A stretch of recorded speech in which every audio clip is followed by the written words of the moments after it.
Pigweed identification. Pigweeds are some of the most common summer annual broadleaf weeds in low deserts, and they are also some of the most diverse. The genetic diversity of pigweed has allowed it to develop resistance to some herbicides more rapidly than other weeds. There are 4 species of pigweed that are common here. Although they are often lumped together, there are 4 different species of pigweed and 10 species that occur as weeds in California and Arizona. Their growth habits and response to herbicides are similar. It is easy to identify them from physical characteristics, but one species of pigweed can hybridize with another and become less distinguishable.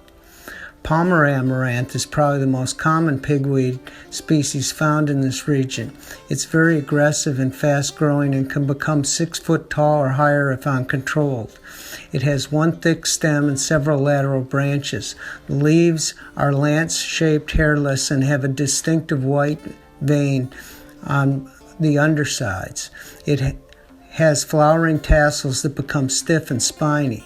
This species has become resistant to glyphosate in many parts of the country.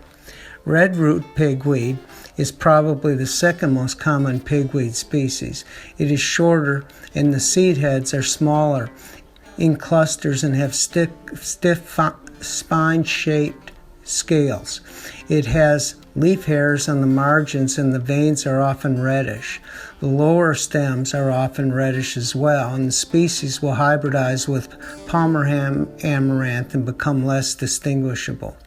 Tumble pigweed is very different from Palmer's and redwood root pigweed. It grows lower to the ground and has many branches that turn upright. The leaves are much smaller and narrower. The numerous stems are light green rather than red. The seed heads are small, spiny, and at the base of the leaves, rather than in long terminal spikes.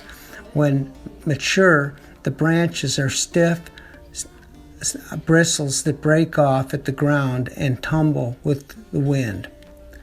Prostrate pigweed is very similar to tumble pigweed, but the stems are more prostrate, grow close to the ground, and form mats. The stems and leaves are smaller and reddish rather than light green. Thank you.